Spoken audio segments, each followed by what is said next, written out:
दिल्ली से मुंबई कब पहुंचे आप? 98 में आया था, लेकिन कोई भी जानने वाला नहीं था। मीरा रोड दूर पड़ता था, तो फिर अंधेरी में आए। अंधेरी में हम 4 लड़के एक जगह रहते थे, हम लोग सब कंट्रीब्यूट करके। कोई फेमस ऐड हो? बहुत सारे हैं, मतलब मैंने वीवो के लिए भी किया, HDFC के लिए भी काम किया, टी-शर्ट की काफ़ी सारी ऐड करी थी। तो क्योंकि आज भी ऐसे बहुत से सिंगर हैं जो सोचते हैं कि नहीं, मैं तो स्टेज नहीं करूँगा, मैं ये नहीं करूँगा, मुझे गाना गाना है। कुछ लोगों को तो जरूर बुरी लगेगी ये बात मेरी। एक बहुत बड़ा एग्जांपल है हनी सिंह का। जैसा तभी एनिमल में भी हो जाएगा, बहुत हिट हुआ था वो। बहुत सारे गाने हैं। तनिष्क बागची ने मैक्सिमम गाने किसी इंडिपेंडेंट सिंगर के यूट्यूब पे था, वो उसको लेके और उसको फिर रीडिजाइन करके फिल्म में यूज किया।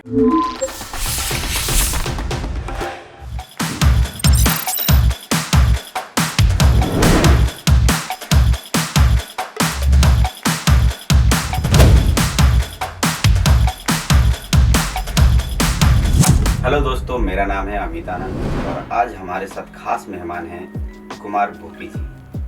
तो आइए मिलते हैं कुमार भोपी जी से। नमस्कार सर। और आपके दर्शकों को भी मेरा प्यार भरा नमस्कार। हम आपके बारे में ना थोड़ा जानना चाहते हैं कि जो आपकी जर्नी रही कि मुंबई में आने के बाद क्या स्ट्रगल है या क्या है। मतलब हर आदमी को एक होता है ना, अपना करियर बनाने के लोग सोचते हैं हमको किस लाइन में जाना है। अभी आपने किस लाइन को कैसे मतलब एक स्ट्रगल किया या जो भी आपने प्रोसेस होता है लाइफ को जीने का किया है। बेसिकली आप हैं कहाँ से?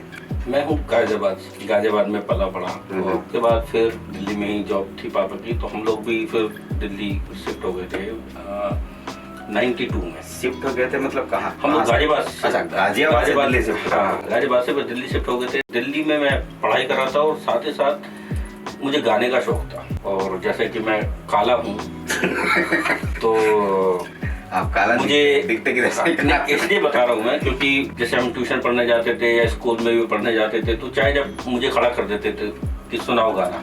अच्छा। और मैं सुनाता था यशोमती मैया से बोले नंदलाला, राधा क्यों गोरी और मैं क्यों काला। सिंगिंग से ही है कि इससे पहले भी कोई जर्नी है आपकी? मतलब नहीं, बस पढ़ाई के बाद एक शौक था अपना सिंगर बनना है। हाँ, गाने का शौक था।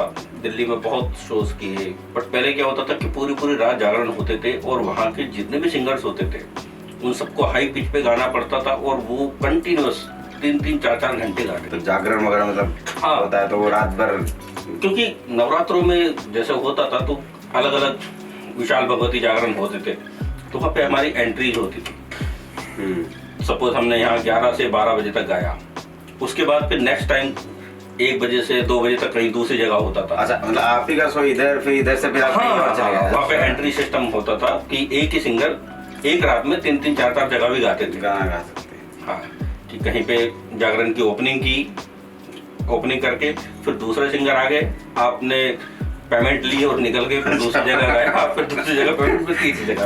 अच्छा, तो इस तरह से जर्नी चलती रही। आपकी तुलना शायद किसी बॉलीवुड के सिंगर से भी की जाती थी? मोस्टली थोड़ी सी बोल्ड वॉइस है तो किशोर जी को गाता था और किशोर जी के गाने ही ज़्यादा गाता था, बट मैं पर्सनली रफ़ी साहब को पसंद करता था। अच्छा। जब भी मुझसे अगर कोई छोटी मोटी महफिल होती थी और वहाँ मुझसे कुछ गाने के लिए बोलते थे तो मैं सिर्फ और सिर्फ रफ़ी साहब के गाने गाता था। अदरवाइज ये था कि स्टेज पे मुझे, क्योंकि सबको थोड़ा आवाज़ मैच करके सुनने की आदत होती है ना, किन के जैसे गाते हैं, तो लोग ज़्यादातर उनको उनकी वॉइस में सुनना चाहते हैं, तो स्टेज पे मैं किशोर जी के गाता था। दिल्ली से मुंबई कब पहुंचे आप? 98 में आया था। 98? लेकिन कोई भी जानने वाला नहीं था, नॉट ए सिंगल मैन। पहली बार कोई आता है तो कोई जानता। तो मेरे गुरुजी थे BM राघव जी, अभी नहीं रहे हैं। एक वो ही कॉन्टेक्ट पर्सन थे जिनसे कभी कुछ होता था कि आज का दिन मेरा कैसा गया, अगर किसी से बात करनी थी तो वो सिर्फ और सिर्फ गुरुजी थे। 98 मैंने पूरा इधर रहा, उसके बाद फिर सोचा कि दिल्ली वापस चलते हैं। तो चौड़ी बाजार में हमारी शॉप हुआ करती थी और वहाँ पे हम लोग डिजाइनिंग किया करते थे। जैसे कि अगर कुछ लोग जानते होंगे, दिल्ली में चौड़ी बाजार कार्ड की होलसेल मार्केट है, वो जो शादी के कार्ड वगैरह, तो वहाँ पे वो करता था। फिर मैं 1 साल फिर वापस से काम किया हमने। 1 साल बॉम्बे रह के गया था तो दिल्ली में फिर मन ही नहीं लगा। ये तो जो ये चौड़ी बाजार में जो आपकी दुकान थी, तो आप अकेले करते थे कि भाई भी थे साथ में? प्रिंटिंग का काम मैं ही करता था। मेरे बड़े भाई भी प्रिंटिंग का काम करते थे, बट वो साइन बोर्ड का काम किया करते थे। वो बहुत अच्छे पेंटर हैं। वो फिर बाद में उनका लिखने का काम भी बंद हुआ, बाद में ये सब फ्लैक्स प्रिंटिंग वगैरह का काम चालू हो गया, तो बाद में उन्होंने भी वो शिफ्ट कर दिया था और मेरा पेपर प्रिंटिंग में था काम। तो आपका मन नहीं लगा 1 साल? हाँ, और मैं वहाँ पे ग्राफिक डिजाइनिंग सब मैं ही करता था, तो कंप्यूटर से मैं बहुत फेमिलियर था। और फिर स्टूडियो में भी कंप्यूटर से ही रिकॉर्डिंग होनी चालू हो गई थी, तो मुझे रिकॉर्डिंग के सॉफ्टवेयर आते थे। हाँ, तो गाते थे तो आपको तो शायद दूसरा हाँ, जो ही आता है, वो थोड़ा बहुत घर पे रिकॉर्ड करता था मैं। उस टाइम पे नंडो एक सॉफ्टवेयर है, तो वो इजीली अवेलेबल हो जाता था और विंडोज़ पे काम करते थे, तो इसलिए मुझे रिकॉर्डिंग का आइडिया था। मैंने फिर घर वालों से बात किया कि नहीं, मैं यहाँ नहीं रह पाऊँगा, और फिर वहाँ पे काम वापस से बंद कर दिया। कोई भी फेवर में नहीं था, मतलब पूरा काम बंद करके और वहाँ जाए। सब कहते थे यार क्या आर्टिस्ट का एक अलग फितूर होता है, इसको फितूर ही कहेंगे, कि उसको चैन नहीं मिलता जब तक वो अपने मनपसंद काम नहीं करे। क्योंकि उसको एक आर्टिस्ट ऐसा है कि अगर उसको अपने क्राफ्ट करने को मिल रही है, अगर वो भूखा भी है तो भी वो उसको एंजॉय करेगा। और कोई ऐसा काम नहीं है कि भूखा है और वो मन से उस काम को करे। हाँ, ये तो है। इंडस्ट्री में अगर जो आए हैं काम करने, उनको ऐसा लगता है बस हमको वो करना है, भले एक टाइम का खाना नहीं खाएंगे चलेगा, वही पर करना वही काम है। वही काम है। और अदरवाइज मीरा रोड दूर पड़ता था, तो फिर अंधेरी में आए। अंधेरी में हम 4 लड़के एक जगह रहते थे, एक टाइम पे तो 5 लड़के भी रहते थे, हम लोग सब कंट्रीब्यूट करके। दिल्ली में जितना बड़ा घर था, यहाँ तो हम घुसते ही खत्म हो जाता था, उसमें भी हम 5-5 लोग रहते थे। तो ये मतलब, लेकिन उसका भी एक अलग मजा, मतलब एंजॉय करते थे उस टाइम को भी एक एंजॉय किया आपने। ऐसा नहीं था कि हाँ नहीं यार ये 5 लोगों के साथ कैसे रहे। हाँ, घर पे सबसे ज्यादा मेरी मम्मी मेरी टेंशन लिया करती थी कि ये घर पे एक गिलास पानी तक अपने आप नहीं पी सकता था, तो ये वहाँ पे कैसे करेगा, खाएगा पिएगा कैसे। लेकिन अगर आपका पैशन बड़ा है तो फिर सब काम हो जाता है। बात थी कि सर्वाइव कैसे करना है। तो शादी हुई थी उस समय की? नहीं, शादी नहीं हुई थी। कोशिश किया, स्टूडियो के बाहर खड़े रहते थे 1-1, 2-2 घंटे भी। और जैसा फिल्मों में मैंने देखा है, पता है। हाँ, कि स्टूडियो में बुला ले कोई, अंदर बुलाए, तो 1-2 रिकॉर्डिस्ट थे, उनसे दोस्ती हो गई थी, तो मैं उनसे बोलता था कि भाई जैसे तुम्हें टाइम मिला है तो प्लीज़ मुझे बुला लेना अंदर। कुमार शानू जी गा रहे हैं, तो इच्छा होती थी कि उनको देखें कि कैसे गाते हैं उस टाइम पे। मतलब आप गाने के हिसाब से सोच रहे थे कि स्टूडियो में एंट्री हो मेरी, कि मैं? हाँ, मुझे सीखना भी था ना, मतलब क्योंकि दिल्ली और बॉम्बे का कल्चर बिल्कुल अलग है। हाँ, सपोज वो स्कूल है तो ये यूनिवर्सिटी है। सिंगर बनने ही है वापस जो है? हाँ, सिंगर बनने का। हाँ, म्यूजिक में ही करियर बनाना है। मुझे जल्दी समझ में आ गया कि यहाँ पे सिंगिंग में बात बनेगी नहीं। थोड़े बहुत दिन, क्या 3 दिन मैंने एक बार में भी गाया था। अच्छा, 3 दिन। जब मुझे ऑफर मिला तो मैं बहुत खुश था। मैं इससे अच्छी बात नहीं हो सकती यार कि तुम गाने के लिए आए हो और गाने का ही काम कर रहे हो। और उस टाइम पे बार वगैरह में गाते थे, तो बार में जो बैंड लीडर था उसने बोला कि आप 1 बजे तक गाना, उसके बाद चले जाना। तो मैं बड़ा खुश था कि यार 1 बजे तक गाऊंगा, उसके बाद सो के अगले दिन मैं स्ट्रगल कर सकता हूँ, लोगों से मिल सकता हूँ, लोगों से अप्रोच कर सकता हूँ लोगों को। बट एक दिन गाया, माहौल अच्छा नहीं था, पीछे आके खड़ा हो जाता था। जैसे ही मुझे कुछ गाने को बोले, मैंने गाना गाया और पीछे खड़ा हो जाता था। 1 दिन चला, 2 दिन चला,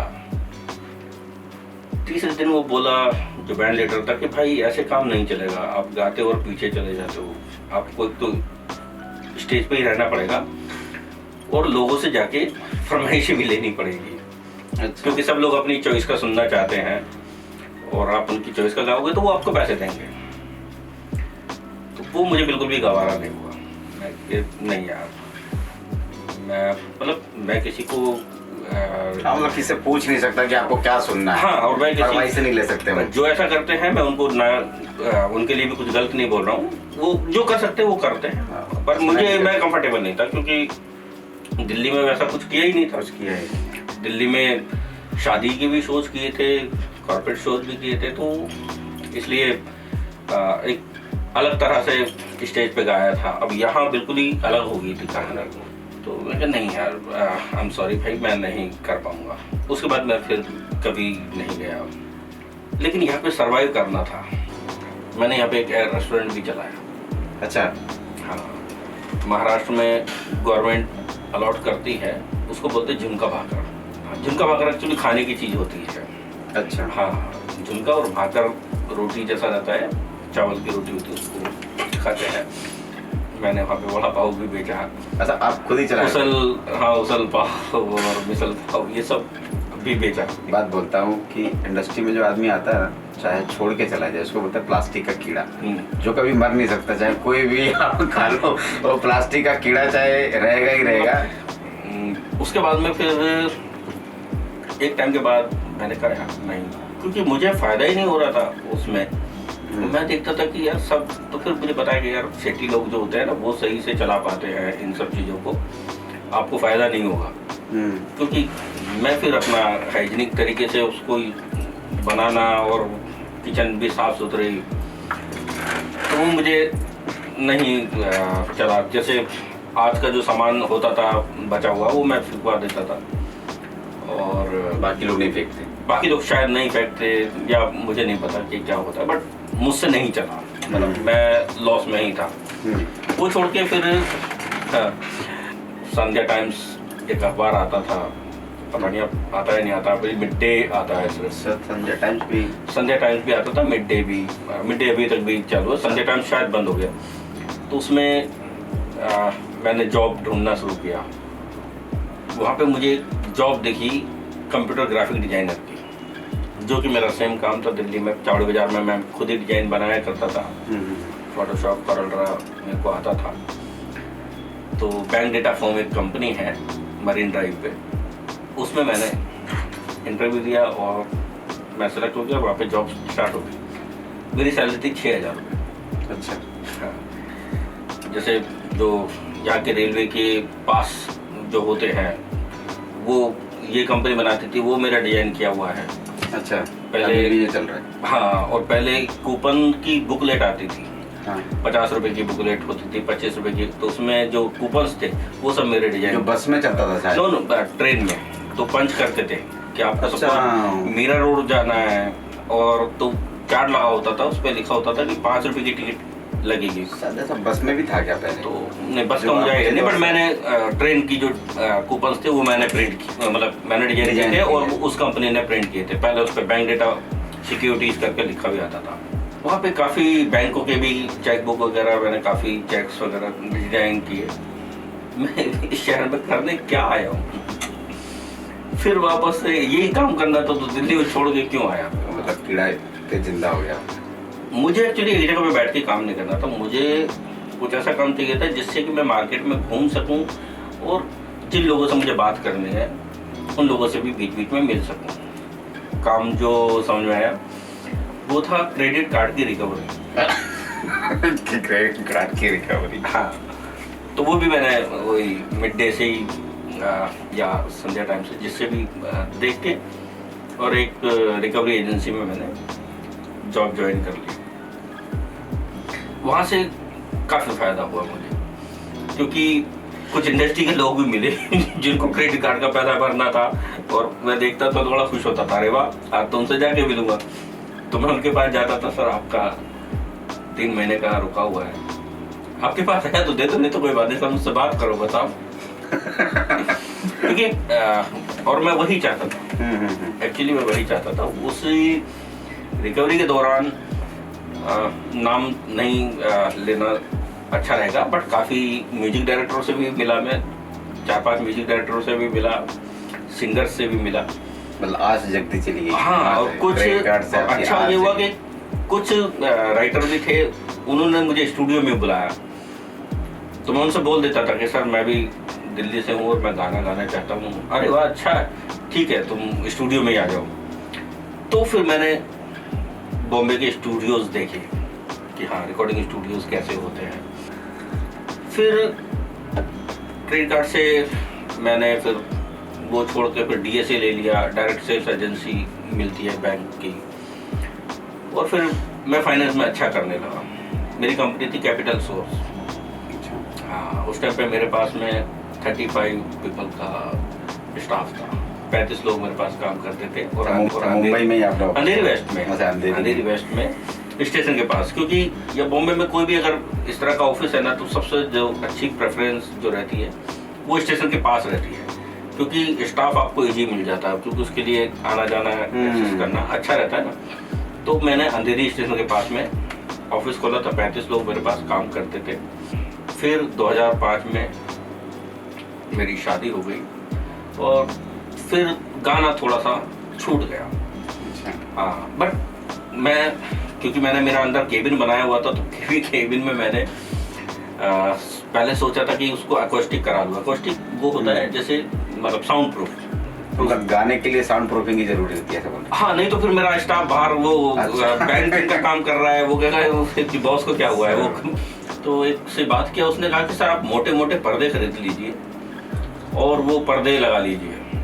अच्छा, तो साउंड प्रूफिंग का काम करता है। हाँ, तो सांजापुर में अच्छी शॉप है पर्दों की, उसके पास गया और अच्छे बढ़िया वाले पर्दे मैंने लिए और पूरे कपड़े मतलब अपने केबिन में चार लगा दिया। तो सर ये क्या कर रहे हो?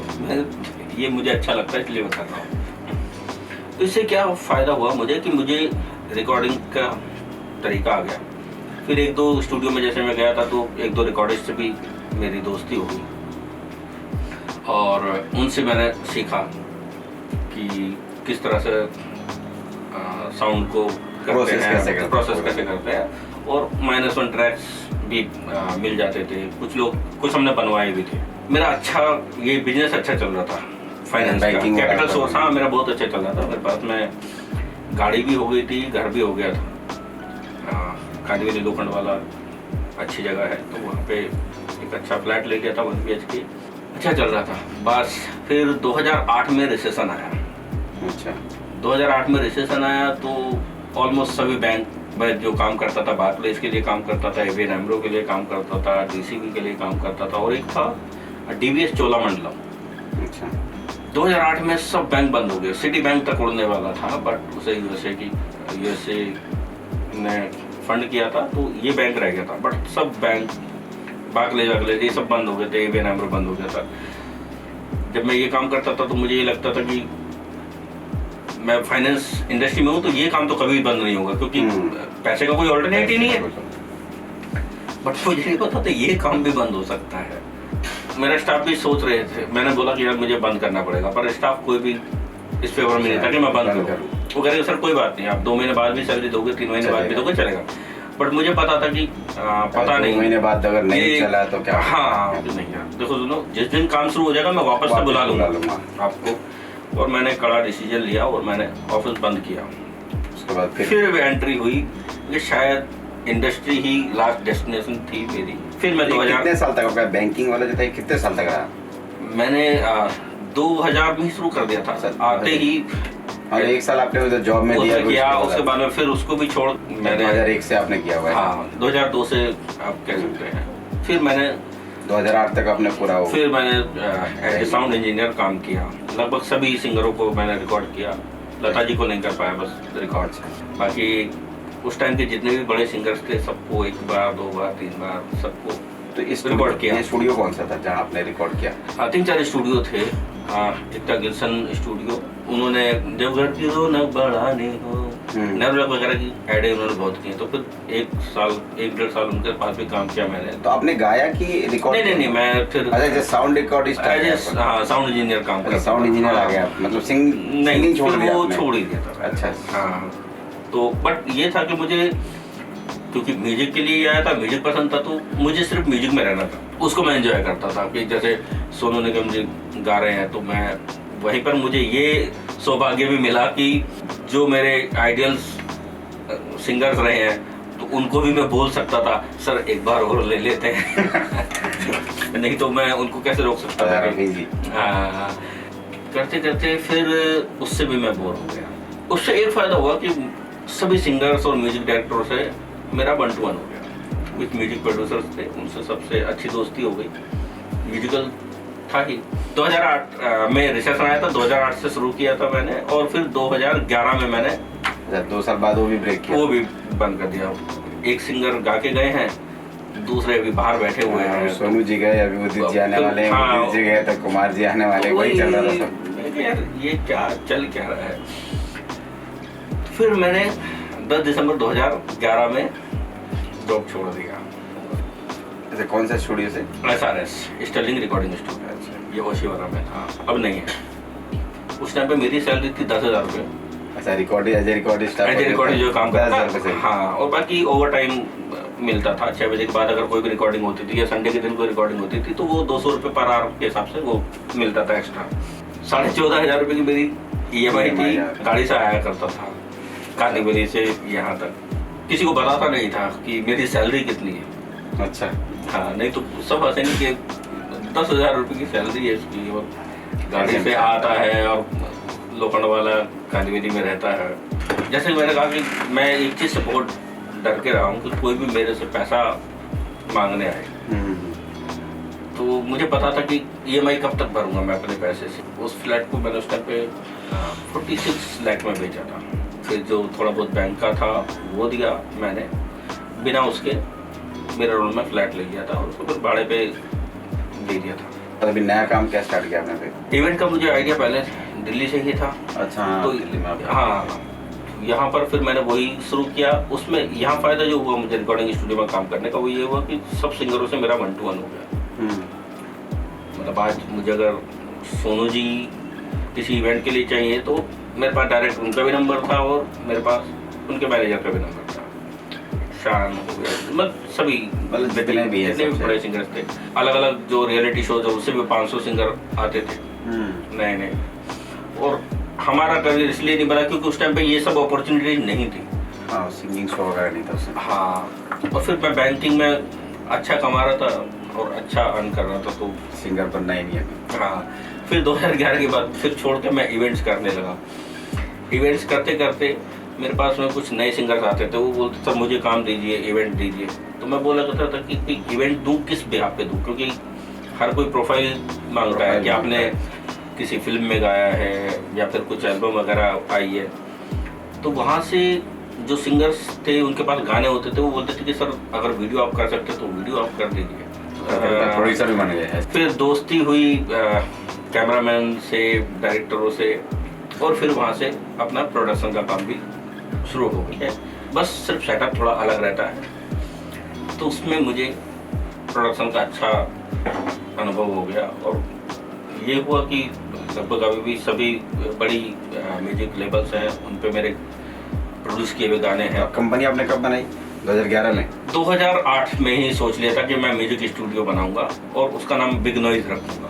अच्छा, 2008 में आपने सोच लिया था? हाँ, बिग नॉइज, और नाम तब से ही साइड बाई साइड चल रहा था। बट स्टूडियो में फिर मुझे लगा नहीं कि नहीं यार, स्टूडियो में फिर वही बैठ के करना, और फिर नहीं, फिर घूमने फिरने की आदत लग गई थी। इवेंट्स लगभग सभी आर्टिस्टों के साथ में इवेंट्स किए थे, उनके साथ ट्रैवल किया था। फिर प्रोडक्शन हुआ, प्रोडक्शन में लगभग 50-60 ऐड मैंने प्रोड्यूस की। जैसे कोई 60-70 कोई फेमस ऐड हो? बहुत सारे हैं, मतलब मैंने वीवो के लिए भी किया और HDFC के लिए भी काम किया, ईशर की काफ़ी सारी ऐड करी थी, और संधू फार्मा उसके लिए किया था, NK हेल्थ केयर है उनकी भी ऐड की थी। अभी तो कोई मैंने सब कुछ फिल्में भी आपने प्रोड्यूस की है अभी? हाँ, तो फिर नहीं, फिल्म प्रोड्यूस तो 2 फिल्में मैंने शॉर्ट फिल्म प्रोड्यूस की है। हाँ, बाकी 7 फिल्में एज एन EP मैंने किया, एग्जीक्यूटिव प्रोड्यूसर। तो 1-2 तो मेरे साथ भी आपने किया। हाँ, 3 फिल्में तो आपने साथ में किया जी, आपने एडिट की हैं। बीच बीच में क्योंकि इवेंट्स काफ़ी किए हैं, तो मेरे कुछ पुराने क्लाइंट्स हैं, उनकी रिक्वायरमेंट्स अभी भी आती है। ये जो जर्नी आपकी थी, डिजाइनर से प्रोड्यूसर तक की जर्नी थी, किसी भी काम को करने के लिए आदमी को एक लगन चाहिए। हाँ, वो शुरू से टचवुड रही, मतलब जो भी किया काम में आप तो सक्सेस ही आपका रहा है। कोई भी काम ऐसा नहीं है कि जो भी हुए आप कोई काम ऐसा नहीं रहा। मुझे रिग्रेट तो किसी चीज़ का नहीं है। आपने छोटा मोटा रिग्रेट ये कह सकते हो कि हाँ, मैं गाना चाहता था पर मैंने गाना नहीं गाया। आपने तो बहुत सारे स्टेज वगैरह किए। मैंने कहा ना कि अगर मैं गाता तो शायद मैं बड़े बड़े सिंगर्स को दोबारा गाने के लिए नहीं बोल सकता था। तो अभी शायद ईश्वर की ये मर्जी थी कि तुम इसके लिए बने हो, गाओ नहीं गवाओ। हाँ, तो ये किया, और आज टचवुड सभी सिंगर्स मुझे 1 to 1 जानते हैं। देखिए इंडस्ट्री में हर आदमी सोनू निगम तो बनेगा नहीं, अगर सिंगर आएगा तो हर आदमी उदित नारायण नहीं बनेगा। वो सबकी अपनी अपनी डेस्टिनी है। यहाँ लाइफ देखिए, मुंबई की लाइफ ऐसी है कि हर आदमी का एक जर्नी तो है ही, किसी का भी हो। एक आदमी अपने आप को सक्सेस वैसे मानता है कि हाँ मेरे पास में घर है, पैसा है, वैसा है, और एक ये होता है कि हाँ मुझे ऐसी ऐसी जगह पे परफॉर्म करना था, वहाँ मैंने परफॉर्म कर लिया, ये मेरी। हाँ, मैं बहुत सारे ऐसे सिंगर हाँ। को जानता हूँ जो जिन्होंने क्या, नाम तो नहीं है पर उनको फोन करो स्टेज तो उनके इतने बिजी रहते हो, उनके पास तो टाइम ही नहीं है। कभी उनसे बोलो कहीं इंडिपेंडेंट आर्टिस्ट हैं, उनका हाँ। एक भी, आज बहुत सारे नाम मैं बता सकता हूँ जिनका एक फिल्म में गाना नहीं है, पर वो बिजी है, मतलब पूरे मंथ ऐसा उनका शेड्यूल है कि मतलब वो आउट ऑफ इंडिया पूरे टूर करते हैं। एक शुरू में था 90 में एल्बम्स आया करती थी, फिर एल्बम सब खत्म हो गई थी, उस सिर्फ फिल्म का गाना ही चलता था, और पैसे भी सिर्फ जिन्होंने फिल्म में गाया है वो ही आर्टिस्ट पैसा बना पा रहे थे, बाकी सब बेचारे छोटा मोटा शोज करके स्ट्रगल ही चल रहा था, क्योंकि उनके पास बताने के लिए, दिखाने के लिए कुछ था नहीं। हाँ, तो क्या भी बहुत सारे ऐसे प्लेटफॉर्म भी हैं जो अभी सिंगर गाना गाते हैं। अभी म्यूजिक एक अलग लेवल पे है, मतलब अभी पहले जो एक गाना होता था तो उसके लिए वीडियो बहुत मायने रखता था, बट अभी चेंज हो गया है, वीडियो अब नहीं भी होगा तो भी चलेगा। ऑडियो स्ट्रीमिंग प्लेटफॉर्म बहुत सारे हैं, स्पॉटिफाई है, आईट्यून्स है, तो क्योंकि आज भी ऐसे बहुत से सिंगर हैं जो सोचते हैं कि नहीं मैं तो स्टेज नहीं करूँगा, मैं ये नहीं करूँगा, मुझे गाना गाना है। कुछ लोगों को तो जरूर बुरी लगेगी ये बात मेरी, कुछ लोग सिर्फ स्टूडियो के लिए हैं, कुछ सिंगर सिर्फ स्टूडियो के लिए हैं, और कुछ सिंगर स्टूडियो और स्टेज के लिए भी दोनों के लिए बने। हाँ, क्योंकि कुछ क्योंकि सिंगर बहुत सारे, क्योंकि अभी क्या है, पहले था कि जिसकी आवाज़ अच्छी होती थी, जिसने रियाज किया हुआ होता था, वो ही गाने के बारे में सोचता था और गाने गाता था। तो मैं ये जानना चाहता हूँ कि जो सिंगर ये चाहते हैं कि मेरा गाना फिल्मों में है, क्या वैसा जरूरी है कि फिल्मों में ही गाना चेंज हो गया, अभी वही कोविड के बाद में चेंज हो गया, अभी जरूरी नहीं है, तो पहले था। आप क्या बोलना चाहते हैं कि आप अपने माइंडसेट को ऐसा मत बनाओ कि हमको बड़ा ही सिंगर बनना है या मेरे पास ये होना चाहिए, तो ऐसा क्या करें कि उनको ये सब चीजों का एक होता है कि मैं आज 10 साल से स्ट्रगल कर रहा हूँ, मेरे एक भी फिल्म ऐसा में गाना नहीं है, ऐसा नहीं है कि जिसने फिल्म में गाया वही बड़ा सिंगर है।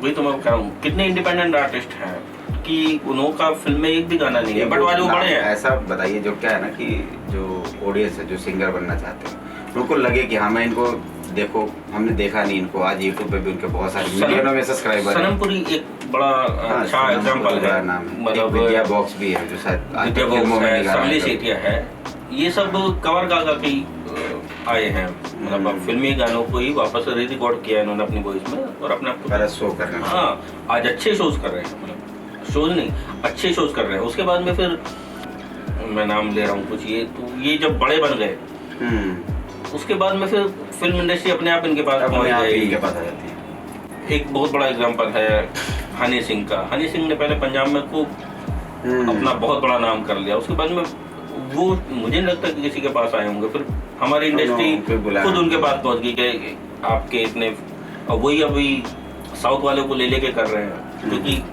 हर किसी को बिजनेस करना है तो साउथ का एक आर्टिस्ट डाल देते हैं ताकि साउथ में भी उनकी फिल्म बिजनेस करे। ऐसा नहीं गाना ही है फिल्म में, क्या रास्ता है कि ज़्यादा सोचे नहीं कि मैं स्ट्रगल बहुत कर रहा हूँ स्ट्रगल, मेरा कुछ मेरे ख्वाब पूरे नहीं हो रहे। नहीं, स्ट्रगल करना है तो स्ट्रगल, आप अगर सिंगर स्पेशली सिंगर बनना चाहते हैं तो आप ज़्यादा से ज़्यादा रियाज कीजिए और गाने बनाइए, खुद ही गाने बनाइए, खुद गाने बनाइए, और गानों को जो भी ऑडियो प्लेटफॉर्म्स है उस पर, और अभी बहुत सारे प्लेटफॉर्म्स है कि कोई 500 रुपये फीस लेता है, कोई 1000 रुपये फीस लेता है, अपने गाने का ऑडियो डालिए। कुछ नहीं पता कौन सा गाना आपका लोगों को पसंद आ जाए, और फिर लोग कितनी ऐसी फिल्मों में गाने हैं जो ऑलरेडी यूट्यूब पे या पहले इंडिपेंडेंट रिलीज थे और फिल्मी वालों लोगों ने उसको लेके फिर रिक्रिएट करके फिर अपनी फिल्म में डाला है। जैसा तभी एनिमल में भी वो जो गाना है तो बहुत हिट हुआ था, बहुत सारे गाने हैं, बहुत सारे गाने हैं। तनिष बागची ने मैक्सिमम गाने किसी इंडिपेंडेंट सिंगर के यूट्यूब पे था, वो उसको लेके और उसको फिर रीडिजाइन करके फिल्म में यूज़ किया है। क्या टिप्स क्या देना चाहते हैं? बस रियाज कीजिए और गाने बनाइए, और अगर वीडियो भी हो तो अच्छा है, बट वीडियो पे बहुत ज़्यादा पैसा डालने की ज़रूरत नहीं है।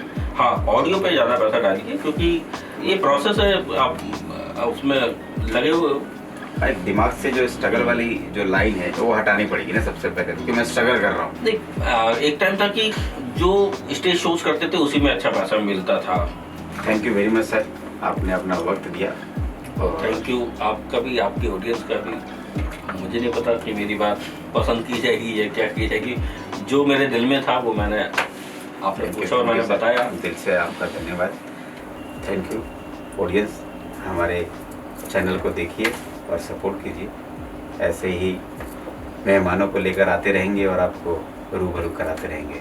धन्यवाद। अभी तक का आपका एक्सपीरियंस कैसा रहा बॉलीवुड में? अप एंड डाउन्स होते हैं, कई बार आपके पास थोड़े ठीक ठाक काम रहते हैं, कई बार आपके पास काम नहीं होते हैं। पिछले 10 साल में कम से कम 200 गाने रिकॉर्ड करवाए हैं इस मार्केट में, कम से कम 200 गाने रिकॉर्ड कर रखे हैं। कहते हैं एक आर्टिस्ट को चाहिए कि उसके सबसे अच्छे प्रोडक्ट की कोई तारीफ करे, मतलब सबसे अच्छे आर्ट की तारीफ करे, तो हाँ it's something like that. Shahrukh Khan का एक डायलॉग है फिल्म में, कहते हैं किसी चीज़ को दिल से चाहो तो सारी कायनात उसे तुमसे मिलाने की कोशिश में लग जाती है।